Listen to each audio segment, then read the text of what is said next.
अस्सलाम वालेकुम व्यूअर्स, मैं हूं शाकिर सोलंकी। व्यूअर्स, कल से तमाम जो अरकान कौमी असम्बली हैं, नौ मुंतखब अरकान कौमी असम्बली, वो इस्लामाबाद पहुंचना शुरू हो जाएंगे। और तमाम जो जमातें हैं, स्पेशली जो दो बड़ी जमातें हैं, नून लीग और पीपल्स पार्टी, जो हुक्मरान जमातें हैं, उन्होंने उनकी क़यादत ने अपने अपने अरकान को हिदायत जारी की हैं कि वो 26 तारीख तक इस्लामाबाद पहुंच जाएं, क्योंकि इजलास तो होना है तकरीबन 28 या 29 को कौमी असम्बली का। बुध को कभी इम्कान तो है कि बुध को होना चाहिए, नहीं तो फिर जुमरात को होगा। लेकिन 26 को इसलिए बुलाया गया है कि पार्लिमानी पार्टीज़ के इजलास होंगे, मुशावरतें होंगी, और अरकान कौमी असम्बली जो नौ मुंतखब है उनकी रहायश का मामला है कि उनकी जो लॉजेस की अलाटमेंट है उनके रहायश के लिए, ये सारा प्रोसेस, सारे मामलात होने हैं। इसलिए नून लीग ने भी अपने नौ मुंतखब अरकान को इस्लामाबाद पहुंचने की हिदायत की है, और पीपल्स पार्टी ने भी हिदायत की हैं कि मेरी पीपल्स पार्टी के नौ मुंतखब अरकान से बात हुई है बहुत सारों से। उन्होंने कहा है कि उनको 26 को यानी कल तक बुला लिया गया है इस्लामाबाद इस्लामाबाद पहुंचे, ताकि हिकमत अमली और पार्लिमानी पार्टी और हिदायत जो हैं, पार्टी क़यादत गाइडलाइंस जो है वो दे सके तमाम अरकान को। इसके अलावा आज सदर की जानिब से इजलास बुलाया जाना है, तो सदर ममलिकत ने अभी तक इजलास बुलाया नहीं है। तो इजलास सदर अगर नहीं बुलाते, 28 तारीख आखिरी तारीख है, या 29 तो सदर ममलिकत अगर नहीं बुलाते इजलास कौमी असम्बली का हल्फ बर्दारी के लिए, तो फिर स्पीकर कौमी असम्बली भी इजलास बुला सकते हैं। ये स्पीकर के पास भी इख्तियार होता है।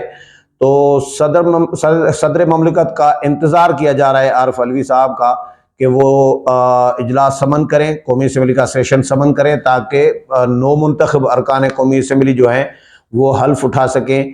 पहले दिन हल्फ होगा और फिर वक्फा होगा, उसमें अनाउंसमेंट की जाएगी कि जी स्पीकर और कौमी असम्बली और डिप्टी स्पीकर के जो इंतखाब है उसका शेड्यूल जारी किया जाएगा। दूसरे दिन इम्कान है कि स्पीकर का इंतखाब होगा, और 2 मार्च को वज़ीर आज़म का इंतखाब होना है। शहबाज शरीफ मुश्तरका उम्मीदवार हैं नून लीग के और पीपल्स पार्टी के। इसी तरह 4 मार्च को कभी इम्कान है कि सदर ममलिकत का भी इंतखाब होगा, और सदर ममलिकत का इंतखाब जो है मौजूदा सेनेटर ही करेंगे, क्योंकि आरिफ अलवी साहब 8 अगस्त को रिटायर हो चुके हैं, और अगले सदर के आने तक आरिफ अलवी साहब को आइन इजाज़त दे रहा था कि वो बैठे रहें। तो वो बैठे हैं जब तक नए सदर ममलिकत का इंतखाब नहीं हो जाता और उनका हल्फ नहीं हो जाता, तब तक सदर ममलिकत आरिफ अलवी ही है।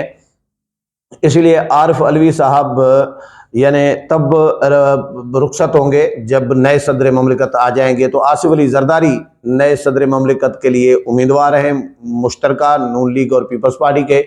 और 4 को इम्कान है कि इलेक्शन होगा।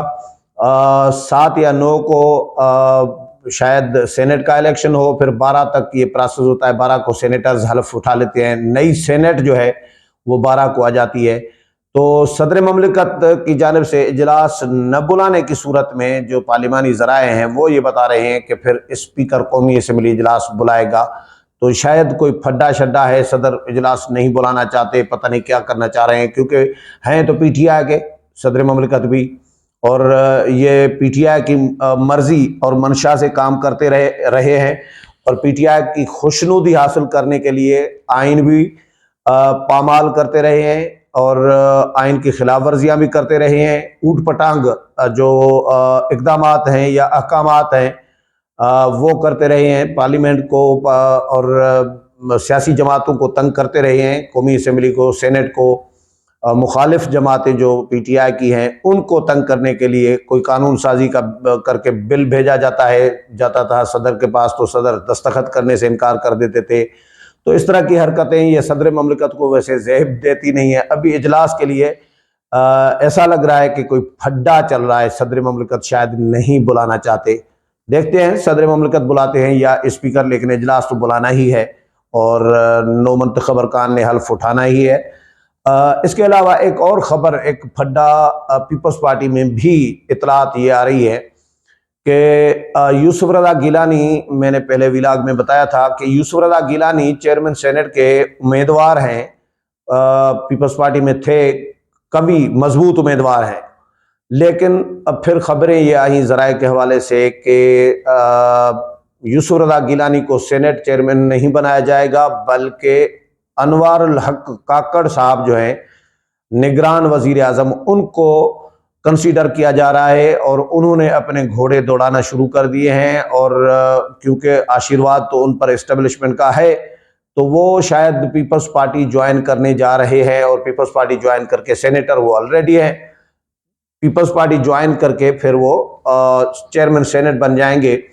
तो पीपल्स पार्टी, ये खबरें आई कि पीपल्स पार्टी अपनी सेनेट की निशस्त फिर यूसुफ रज़ा गिलानी की जो खाली हो जाएगी तो उसकी निशस्त पर अपना सेनेटर मुंतखब करा के लाएगी और कौमी असम्बली की भी निशस्त बचाएगी, क्योंकि कौमी असम्बली की निशस्त अगर छोड़ते हैं यूसुफ रज़ा गिलानी तो फिर मुल्तान की ये सीट जो है गिलानी साहब की खाली हो जाएगी और फिर दोबारा जब इस पे इंतखाबात होंगे तो कोई यकीन नहीं है कि पीपल्स पार्टी जीत पाएगी या नहीं जीत पाएगी।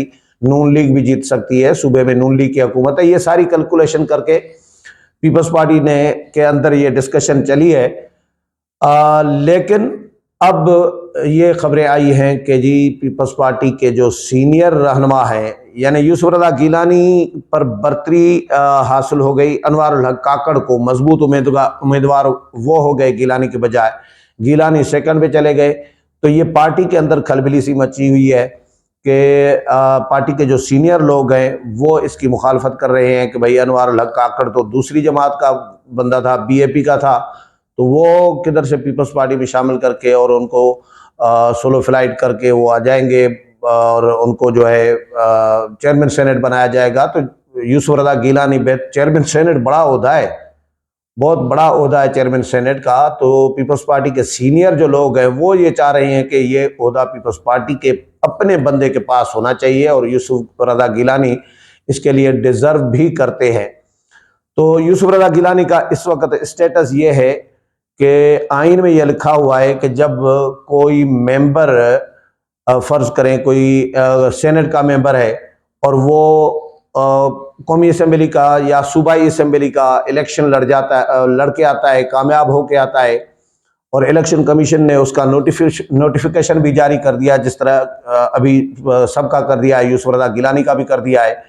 तो वो जो पहले वाला जो मेंबरशिप थी यानी सेनेट की, वो ऑटोमेटिक उनकी खत्म हो जाती है। अब यूसुफ रज़ा गिलानी 2 ऐवानों का तो कोई मेंबर नहीं हो सकता ना। यूसुफ रज़ा गिलानी पहले सेनेट के मेंबर थे और अब यूसुफ रज़ा गिलानी जब इलेक्शन लड़के कामयाब होके आए और उनका बतौर एमएनए रुकने कौमी असम्बली नोटिफिकेशन इलेक्शन कमीशन ने कर दिया, तो वो ऑटोमेटिक सेनेट की मेंबरशिप से खत्म हो गई उनकी। तो अब अगर यूसुफ रज़ा गिलानी को चेयरमैन सेनेट भी बनाया जाए, फर्ज करें बनाया भी जाए, तो भी यूसुफ रज़ा गिलानी को दोबारा सेनेटर मुंतखब कराना पड़ेगा। तो आप कैलकुलेशन करें। मेरी तो कैलकुलेशन है कि भाई यूसुफ रज़ा गिलानी की मेंबरशिप खत्म हो चुकी है, क्योंकि इलेक्शन कमीशन ने बतौर रुकने कौमी असम्बली उनको नोटिफाई कर दिया हुआ है और कोई भी मेंबर, कोई भी शख्स सेनेट का और कौमी असम्बली का बैक वक्त मेंबर नहीं हो सकता।